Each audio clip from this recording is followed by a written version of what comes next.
scene? Knock, knock. I can't be heard. Oh, good. Hello? Hello? Hello. Someone's internet died. Yeah, I don't know what happened there, but we're back now. Alright. Very good, very good. Well, yeah, thank you for the one shot. Yeah, of course. Just here at the end, just, you know, if you guys are interested in another one, we can do another one. I'm thinking once a month, we can just kind of decide on a day that works. Fridays are usually the best for me. Same here, usually when there's not work. Yeah. Because originally we didn't know that she was going to work. It was in like 5 hours. Oh, yeah. If you guys would like to, please do let me know what you liked and disliked about the one-shot. You don't have to do it tonight. You can, you know, just mention it to me at some point. I hate sacrificing myself. Most people do. Most people do. But yeah, I'll let you guys go so you guys can get some sleep and enjoy your weekend. But thank you very much for showing up. I hope that you guys had as much fun as I did. Yeah, no, it was pretty fun. Brimma also says she had lots of fun as well. She almost cried. Actually, no, she did cry. Well, that means that I told a good story then. No. Especially about the rabbit part. The rabbit part was personal. It was. I told you that he would be remembered. Jeez. That was my way of respecting your rabbit and not just saying I'm gonna eat him constantly. I do appreciate it. And I thought that maybe one last way of saying goodbye was appropriate. The fact that you took your fantasy wife with you to die, though, that's just cold. That's bullshit. No, she tried to die with me. No. You could have stopped her. You didn't want to stop her. No, excuse you. I literally just spent 2 of my spells to make a giant plant wall, and then as a token silver effort. dragon. Token effort, really. Walked away for like 2 minutes. What did I miss? Oh, and by the way, all the way back at the beginning, again, I blame it on poor eyesight.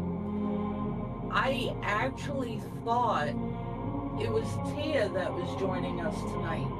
So, I realized originally... it was Brimma, and that's why I said, when Seto said something about getting the warm fuzzies, I said I can't do that when your wife is here. Oh. And then I was like, you know, does that honestly, make more sense now? Honestly, it's a common mistake. Quite often, I am associated with, you know, very, very loyal sounding voices. Most people just wish that they were bound to me in some way, so it's understandable, Savage. It's fine. I mean, Chris wishes that he could tie the knot with me, but he's too much. I can't handle it.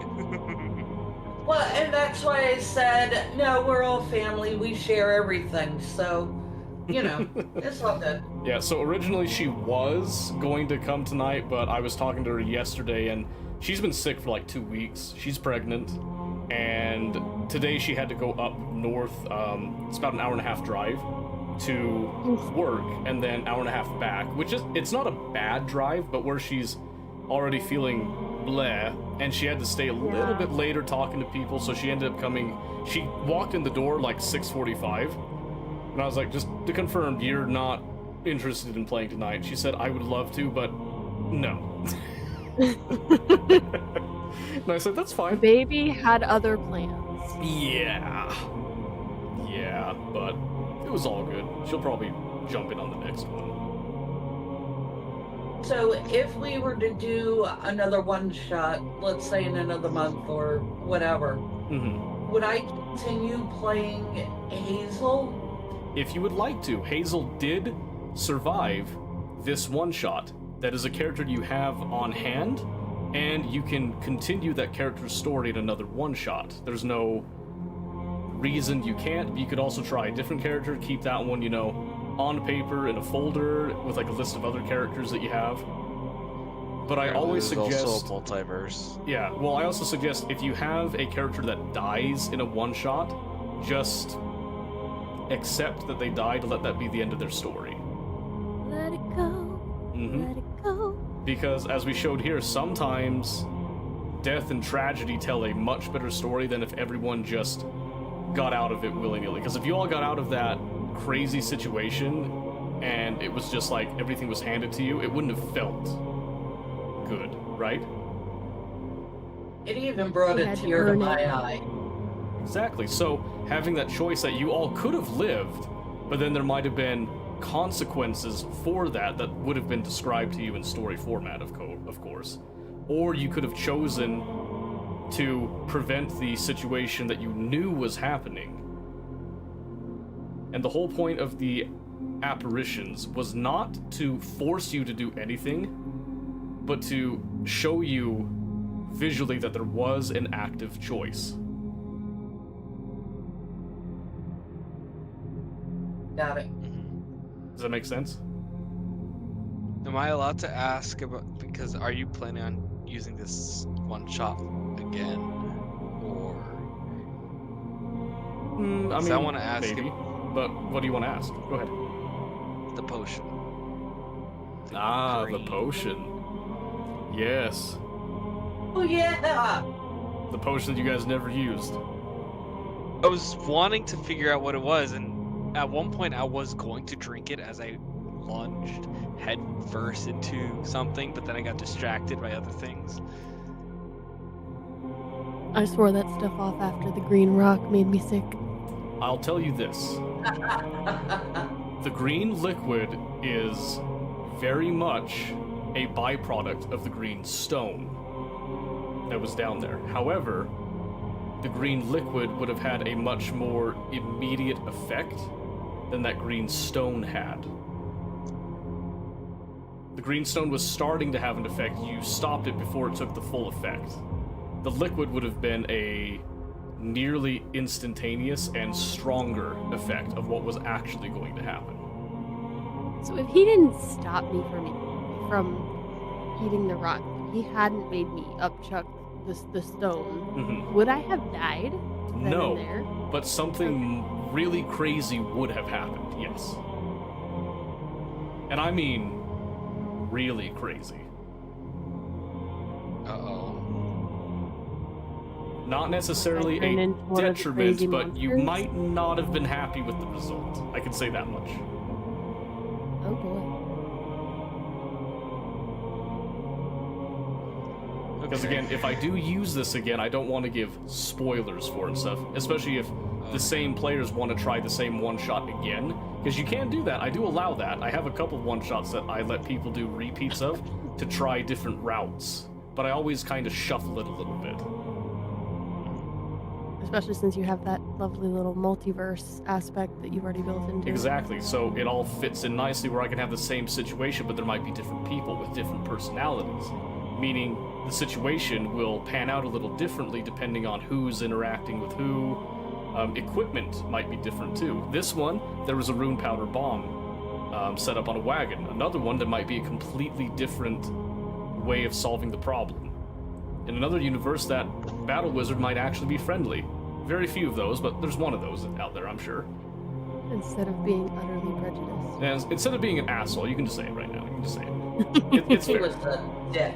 Yes, he was. And I will tell you this one because this might not come up again. Remember that he's mentioned going into the hole and coming back out when no one else had, right? Right. Right. The reason for that is because that battle wizard wasn't the battle wizard. He had already died. That was a Skaven in disguise. Oh. And he Oh, gosh. wasn't working on closing the hole. He was actually actively working on sabotaging the camp and opening the way for the rest of his brothers. Oh my Oh. gosh. So When- I should have knocked him off, You should knocked him have. over the head and dragged him along. You should have, but you didn't find out the disguise. Dang it. So, what ends up happening here, and I wasn't going to tell you this, but I'll tell you now. Hazel comes out. Hole's collapsed. What I didn't mention was that that wizard is long gone. He headed for the hills. His brothers are dead down there. He has no loyalty to them, so he just took off. He has no reason to stay there, and he took that little green stone with him, which I can tell you right now was a chunk of warp stone. I don't know what that is. So And now you 40K never universe, will. right? Nope, Warhammer Fantasy. Oh gosh. Can you at least tell me? No. Well, is that obsidian disease gonna come back? All right. I got it. Well, Seto, thank you so much for hosting this, but I'm gonna have to dip out because I Yes, have of work course. in Go on. 4.5 go on. hours. Get out of here, y'all. Go Alright. sleep. Bye. We'll talk another time. Bye-bye. Bye. Good night. It's okay, Savage. Do you have any other questions before you leave? Now that it's just you I and me do. one-on-one. Okay, go for it. This is the time to do it. I've got all night. I'm not in any hurry at all. My questions are, at this point, they're more practical and related to the mechanics of the gameplay. Sure, yeah. As I already said, I had a lot of difficulty picking up on, Anyone can join the next one. I'll Cues. get to that more in just a moment here.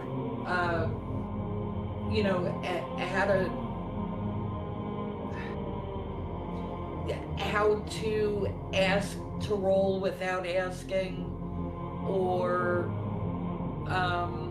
So, I can address that right now. You can always ask to roll. There's actually no rule against asking to roll. What I was meaning with that is that typically the DM will request a roll from you because the DM has the information of, okay, if they're gonna find out, let's say, I'm just gonna do an example here, okay? Let's say that you walk into a room and there's a bookshelf. You could choose to go over to the bookshelf and say, I want to go and search the bookshelf, right?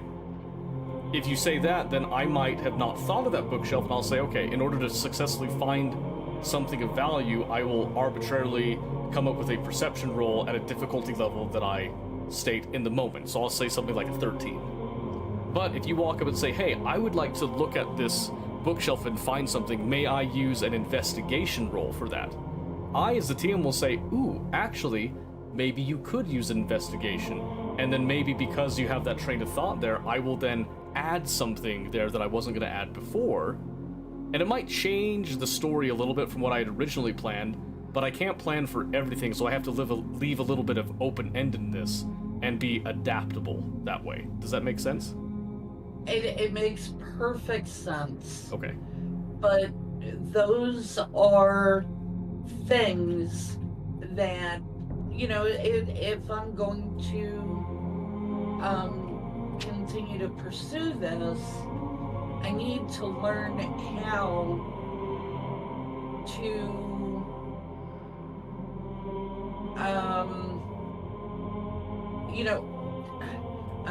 I can't seem to articulate this. And maybe it is just a matter of doing it more. This is my very first one. Yeah, and honestly, I think for your first time, I think you did great. I really do.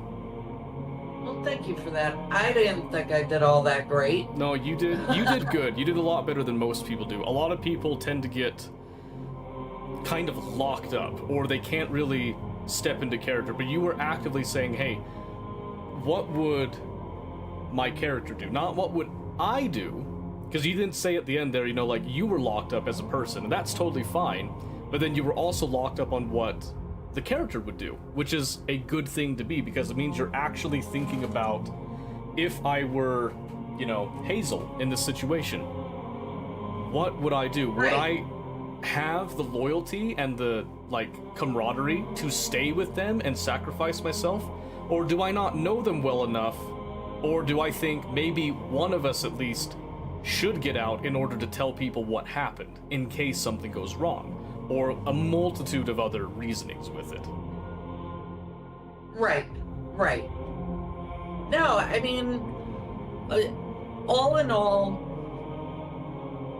it was a good experience. During the exercise, if you will, there were points where I was frustrated because I didn't know and I didn't understand. I got annoyed with myself because I misheard the direction of the memory. You would be surprised right. how often that happens, actually. Yeah, but the irony is my name is Hazel the Listener. And that is one of the most beautiful things about D&D is you can get some of these hilarious ironies that just organically happen. So you've given them the title of the Listener and then had some issues of failing to listen, which is hilarious. It makes for a great story. And that's in the end, that's what we're doing with this. We're telling a story where I've presented you with a scenario. You are reacting to the scenario, and you, not me, you are shaping the story. And through those, I mean, obviously, I wasn't just going to say, you know what, screw this is bullshit, and I'm going to bounce, right? I wasn't going to do that because I don't know how this works. Sure, yeah. By the time, I mean, ultimately, I wound up with the closing scene. That one was Discord's? Right? I take the gifts, I put them in my pocket. That one was I Pistachios. look up, I smile, and I say, it's done. Right? Yep. Mm-hmm. That just, for me, it finished all of those loose ends. Were there still more questions that could have been asked, you know, before we went down the hole? Absolutely. Of course. But we had enough that we were able to end it and wrap it up with a nice little bow.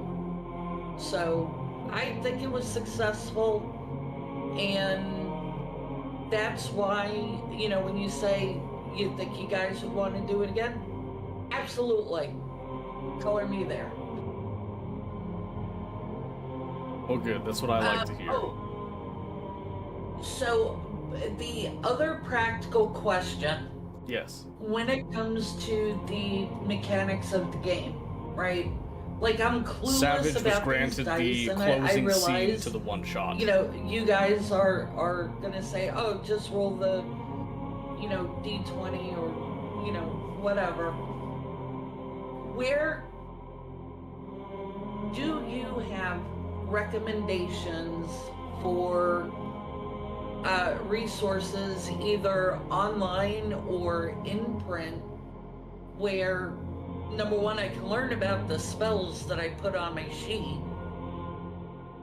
and how, you know, how and when, like, when we get into a battle scene, you know, is it prudent to move now, or should I throw a spell? Obviously, Hazel is not an aggressive character, so, you know, she's not going to be looking to attack, but things like that. So when it comes to the spell specifically, that one's a very easy one to answer. So I'm going to pull up something on stream here. So you can always search on Google with a format such as this. The name of the spell, in this case, I'm searching Cure Wounds, and then I just put D&D space 5E, which stands for 5th edition. What's usually going to come up is this roll 20.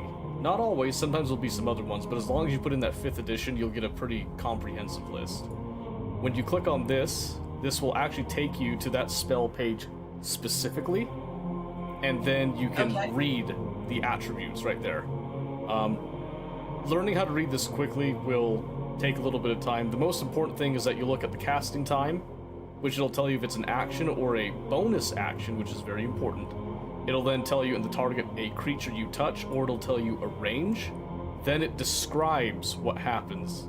And this is then up to you to flavor this. So for example, Cure Wounds, A creature you touch regains a number of hit points equal to 1d8 plus your spellcasting ability modifier. Spell has no effect on undead or constructs. So you could simply say, I just reach out and touch Companion A to heal them. Or you could say, I rush over and I evoke Cure Wounds in my hands, and a small blue light forms, and then I push that light into Companion A and grant them however many hit points that you rolled for them, basically. So you can add like a little bit of flavor to the spell. You don't have to describe it exactly. Another example of this is I played a bard who was a clown, and the way that he would cast Bardic Inspiration is that he would have these small little origami figures that he would form with magic, and he would actually cast Bardic Inspiration by using the origami to go and attach to whoever he's inspiring, and it would have some small voices basically inspiring them to do things, rather than just I cast Bardic Inspiration. Nice. Okay. Got it. Okay. So That's very helpful. Yeah, I want to encourage, get creative with it, but definitely make sure you read with like a compendium like this for all the spells. That's pretty simple. You don't have to have this website like memorized or anything. You can just search it on Google, as long as you do the name of the spell you have, put D&D 5e, usually Roll20 comes up or some other like wiki, and most of them are going to be pretty accurate to it. D&D Beyond also does have spells and stuff that you can look at. So right here, this is actually D&D Beyond itself. And sometimes this can be better, sometimes it can be worse just with the format of it. Because you'll see here, I'll have like a bunch of these legacy, because they did their whole D&D 1 or whatever thing. Doesn't make sense to me, but just kind of go off of this, and then I, as the DM, will also search up the spell to double check and make sure that everything is correct. And if you're making a mistake with it, like, hey, I think this spell is only a touch spell, but I look at it, oh no, you actually have a range of 90 feet with this spell. Then it's like, oh, well now this opens up a lot more possibilities, type of thing. Okay. Got it. And then, Okay. what was the other bit of that question? You had the spells, and then there was something else. When we were in the attack mode, right? Like when that first rode in, I didn't know for that first turn, I didn't know how many moves. You did explain that for the second turn, so I'm okay with that. It's knowing. Okay, and this may actually just come with experience, but you know, when is it more prudent to cast a spell or to, you know, initiate an attack, or just move the hell out the way? You're correct. That comes with experience and understanding what your character is good at. So in this example, this was actually a very hilarious one-shot because we had two druids, and both druids picked very support and like what we call crowd control spells, meaning spells that are meant to discombobulate, you know, stun, lock up the enemy, not necessarily doing damage to the enemy, right? Or, you know, buff your allies in some way. And then you had a barbarian who just, I hit things, right? And lick. Yep. She liked to lick. She did like to lick. Now, absolutely hilarious. However, if you had chosen to stay and actually fight anything, apart from that first monster, which was a wolf rat, you probably would have died, because the next one was a brood horror. And the brood horror, as you could tell, was pretty tanky. It had a high AC, and it had quite a bit of HP that you would have had to chew through in order to actually kill it. So leaving was the correct response to that one. Yeah, I knew I didn't have anything to attack with. Mhm. And when I was creating Hazel, I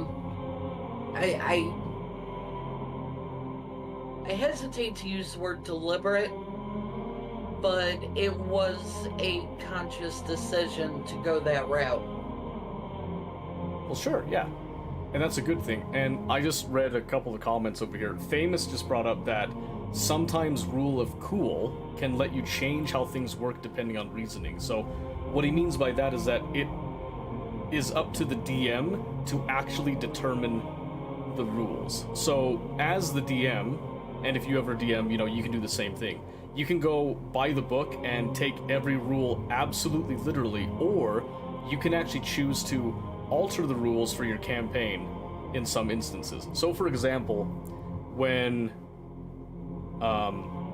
Pistachio as Braum was casting the Entangle and the Wall of Plants, normally he wouldn't be able to cast those both at the same time.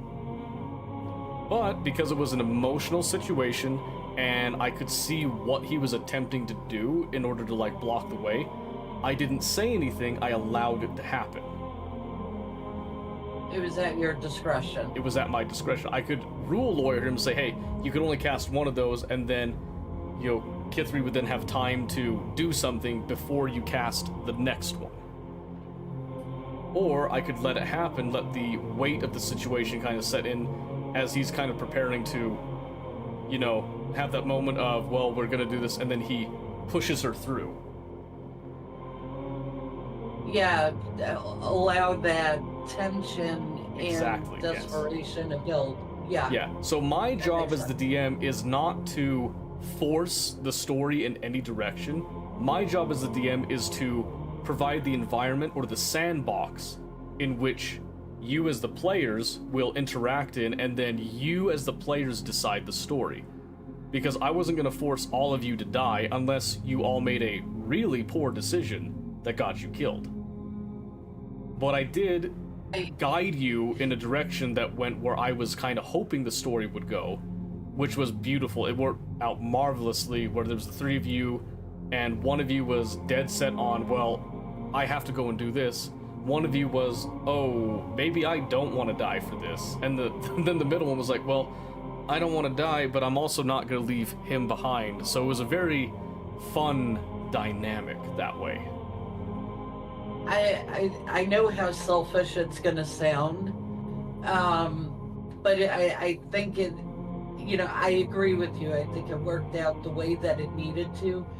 I wasn't looking to get unalived on my first one shot. Let me be clear on that. Sure. But also, there was the to me, there was the bigger imperative to share what we found. And okay, here's where we're at. Back Exactly. with the commander. And that's a reasoning that is so intrinsic, you don't have to explain it in the moment. Right. That's something that these are variables going on in your mind when you're sitting there watching, two of your recent friends, because realistically in the story, you haven't known these characters for very long. Right. You've made acquaintances with them, maybe bordering on friendship at this point, but they're not necessarily tied to you, versus those two were literally married to each other and had a history together. Right. You had no skin in the game, basically, to stay there. You had no reason to stay, but you had multiple reasons to get out, including selfish reasons and altruistic reasons, such as relaying what had happened and making sure that somebody knows what they did, what they sacrificed, and what could possibly be coming, even though it stopped for now. Right. And that's just powerful. Yeah, That's way more powerful than if all three of you had died. Yeah. Like I said, I think the way that it all came together especially with that closing, it put all of the pieces where they needed to be. And I feel it was very successful. Well, good. Even though I think I sucked. No, and like I said, you don't have to be good at D&D. Something that people get really hung up on with D&D, everybody feels like they have to be the protagonist. They have to be the main character sometimes. But sometimes it's better to be the side character to somebody else's main character, and then that side character later on goes on to be a main character themselves. Yeah. So, I have one example of this from the main campaign that we did, and Famous is going to remember this quite a bit, actually, because he mentioned before where sometimes, especially a main campaign, there's a lot of variables to remember, and if people aren't writing stuff down, they'll forget. In this instance, they had an enemy NPC who was like a big, bad, evil dude, right at the beginning, session 0. He kind of hounded them for a few sessions, then kind of dropped off the radar, and everybody forgot about him. Later, that big bad dude, the one dude that started everything and put them on the path they were on, ended up having his head thrown at them at their feet by an even bigger, badder dude, and they didn't remember who he was. So the weight of the situation was completely shattered because they're like, who's this dude? But it was funny because instead of it being like this very grim, dark moment, it was like a scene out of a Marvel movie where it's like, do we know that guy? Do you know that guy? No, I don't know that guy. I don't care about that guy. Yeah. Was he, was he mean? Like, good for you. Like, maybe you did the world a favor type of thing. Got it. Okay. All right. You have answered all of my questions. And again, thank you for hosting this. I did find it quite enjoyable, and I would like to try to do it again. Okay. Well, you'll know when we start thinking about it again. I think we'll try for another one towards the end of February, but if not, we'll definitely get one the next month. Okay. That sounds good. Okay, Savage, you go have a good night. You too. Okay, we'll see ya.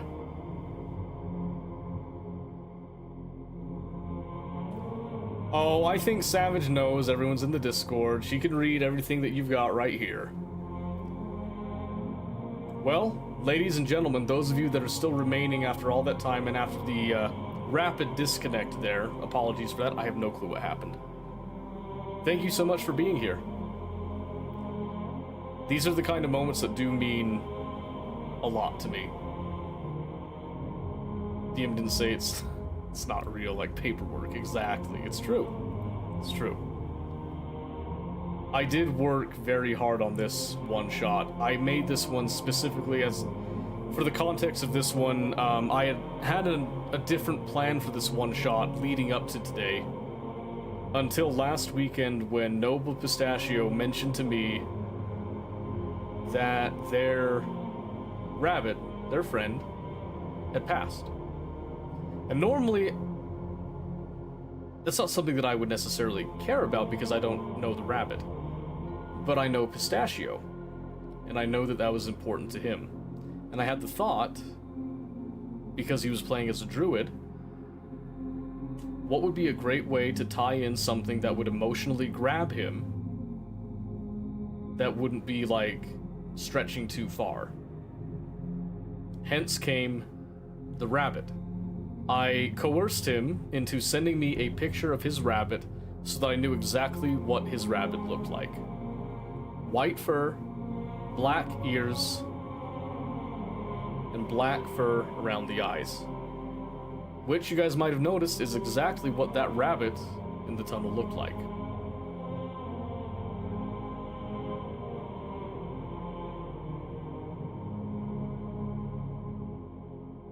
Wondered why that popped? It's very interesting, huh? The other thing is that I always tell people, this is going to ruin the magic a little bit, that I plan out a huge amount of stuff for a lot of things. This is one shot that I did plan out quite a few variables, but it's all a skeleton. It's all a skeleton framework. I am not kidding when I tell you guys that you make the story. The commander had no plan. No personality planned at all. He was made in the moment after I'd gotten a feel for how the party interacted with each other. I gave him as a more cooperative individual, and I made him up on the spot. The wizard was planned, but his personality changed to be combative towards the party. The dwarf left down in the tunnel originally was not going to have much dialogue. He was going to come over to the party at death's door and hand the runestone and die on the spot. But because we had to move the story along before it got too late for people, he ended up becoming a driving force, and he had his own last stand.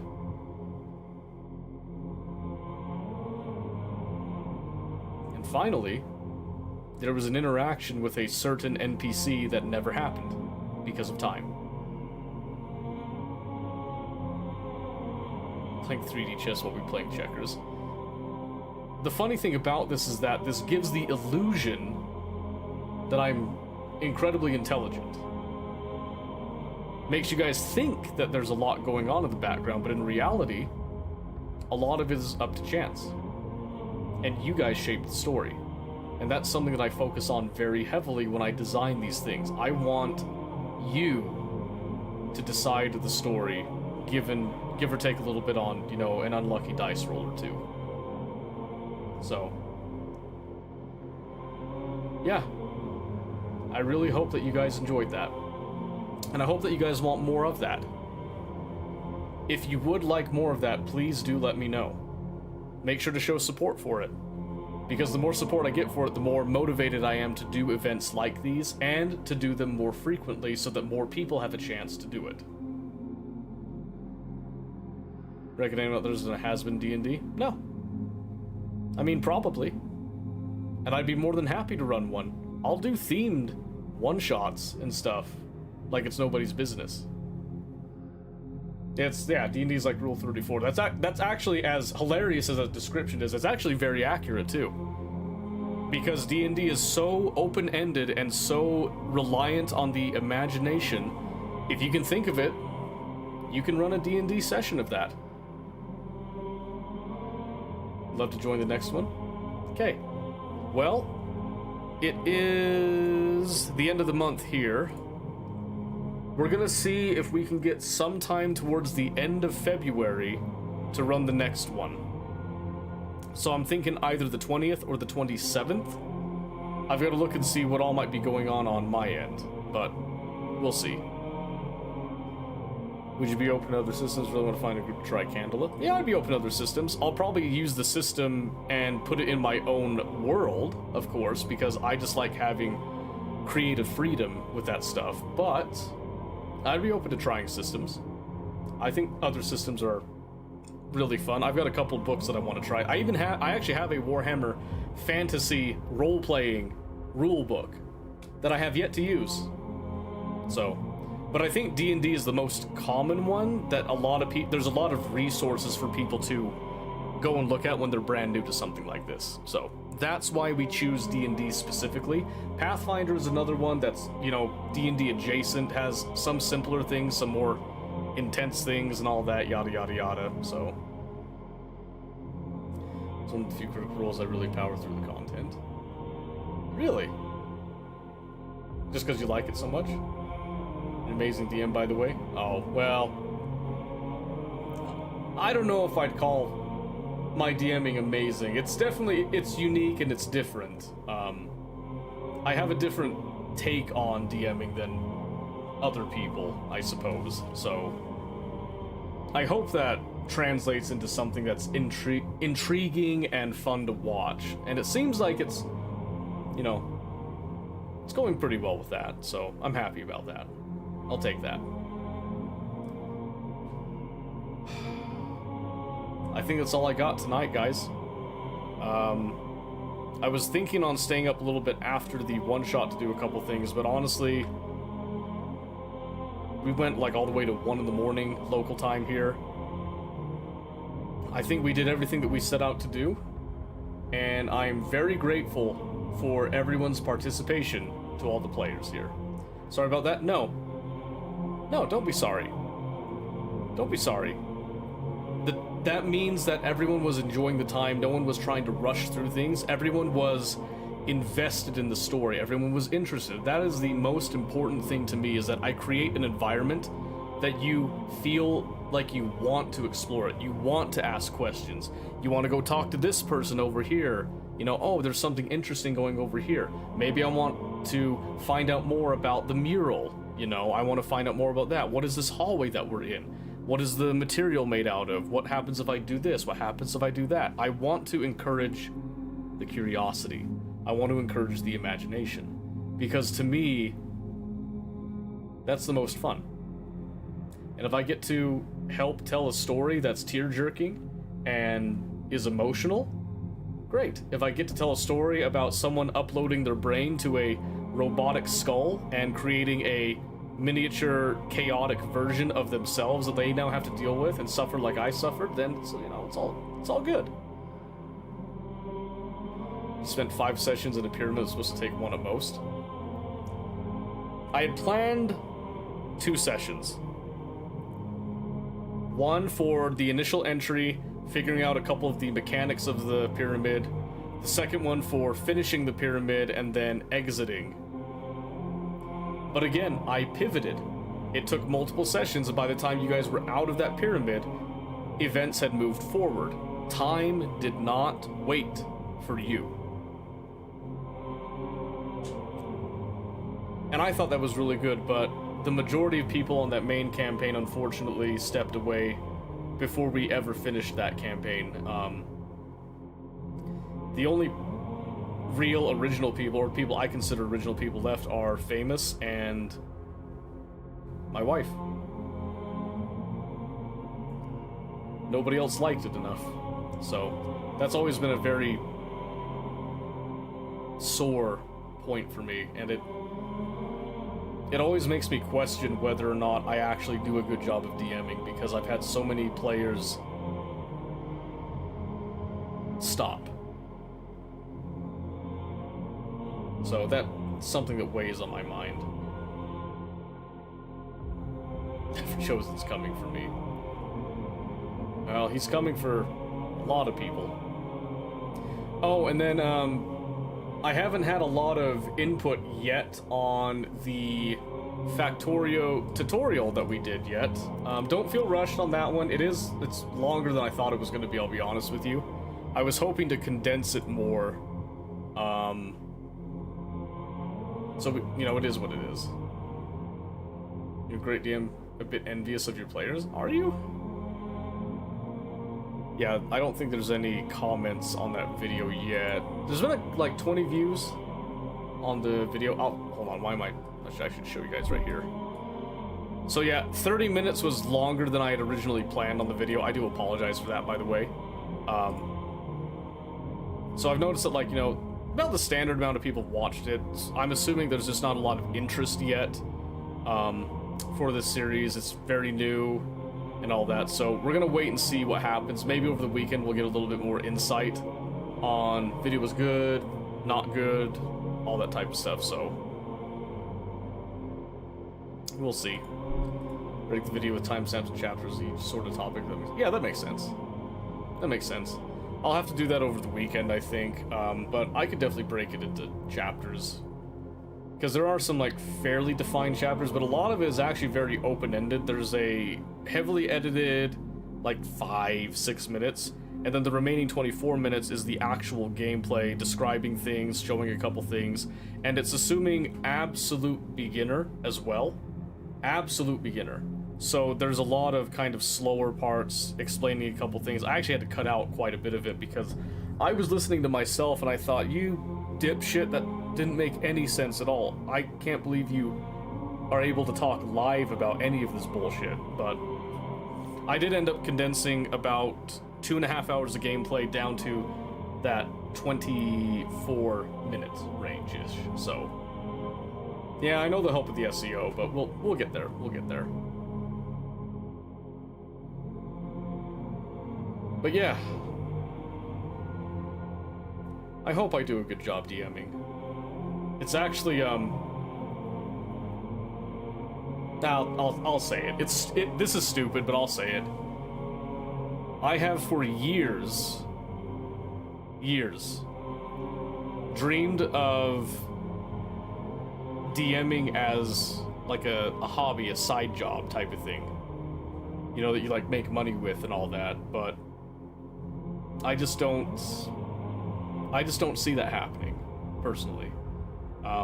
It's also a large reason why I've looked into voice acting as a career, but again, the more I practice, the more I do it, I just don't know. I'm too scared to put myself out there, if that makes any sense. So, yeah. Self-confidence is always an issue. A constant beast, if you will. DM had the same skill and passion, he could make some decent pocket cash as a side hustle. Oh yeah, you got a lot of demand in your area? I've heard of people that do it as like a full-time job even, that they're just that good at it. What a dream that would be, what a passion. Anyway, I think I'm getting tired, and in my fatigue, I am getting sentimental. Probably a little bit too much. I don't want to bring the mood down because it was already a very somber ending with the one-shot, which I hope told a good story. I hope that you guys liked that. So, I'm hoping that all the music and stuff came through on the VOD end over on the Red app, so that people can go back and rewatch that again and again if they'd like to. As it stands, he rakes in a lot in snacks. Yeah, that's true. I should have opened a snack stand right in my doorway up here as people came in. I should have just had a vending machine, damn it. That's a great idea. Ah, the wasted opportunity. I should have milked everybody when I had the chance. Oh well, you win some, you lose some. What can I say?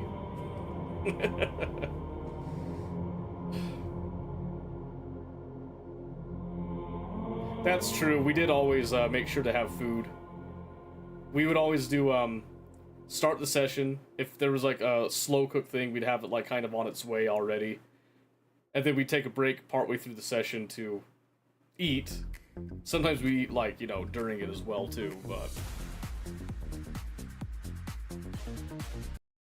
yeah. Coming out of Feb. That's true. And he wants to have his woman try it, if I recall, too. Doesn't he? Did I remember that correctly? I don't know if I did. Do you pay your DM in home renovations? That sounds hilarious. I love that. That's so funny. And let's switch up music a little bit here. Alright, there, boom, there we go. Figured one shot like we normally do for new people. Yes, I think that's a good idea. Yeah, just send me the dates on that one. On when would be a good time for you guys to do it, and I'm totally fine to come over to your guys' house. You come over to my house. I'm pretty flexible on that one, so every week go over and fix and install something for our DM. Man, manual labor, that would be payment. Just smoked ribs? Yeah, we could do that. Depending on the day, I might be able to get kids watched, and maybe I could bring Tia with as well. We could have like a whole shindig with it. I do enjoy meat in my mouth. I will not lie. I will not lie. I'm a big fan of meat in the mouth. Still dishwasher's laundry, can lights in the ceiling. Wow. Wow, you really spoil that guy. Man, what has anyone done for me, huh? What did the players tonight bring to me? I demand payment. Some plumbing? Oh, man, oh my gosh, I hate plumbing. Holy cow, plumbing is my kryptonite. That is the one thing that I don't like, is plumbing. But anyway, I'm keeping you guys way too long. It's already much later than we normally go. Stand-up cock. Just read that, damn. Electricity's mine? Really? I like electricity. Savage almost like you cry on your birthday with subs. I think it counts as paying. Yeah, but I got her back by, you know, bringing her to tears tonight. So, you know, we're even, I dare say. We're even. She did almost bring me to tears. That was a really nice gesture. Was that? No, we'd already decided that D&D was happening. We were just waiting on character sheets at that point. That's right. That's right. I remember now. I remember now. No, I joke and I kid, but I like doing this. Not the same as bringing me to tears? Well, tell you what. We'll get Discord in on the next one shot, and we'll murder him before your eyes. Maybe that'll bring you to tears. Or you'll chuckle, laugh, I don't know. You'll cry from laughter, you'll cry from sorrow. Something will happen. Something will happen, I don't know. But yeah. Man, I'm going to be thinking about that. I'm going to be thinking about tonight's one-shot for a few weeks. That's going to be on my mind. I'm so happy the way that turned out. I'm so happy about that. You enjoy watching that? I think a lot of people would. Yeah, if I just put someone out, spit roast them a little bit. But anyway.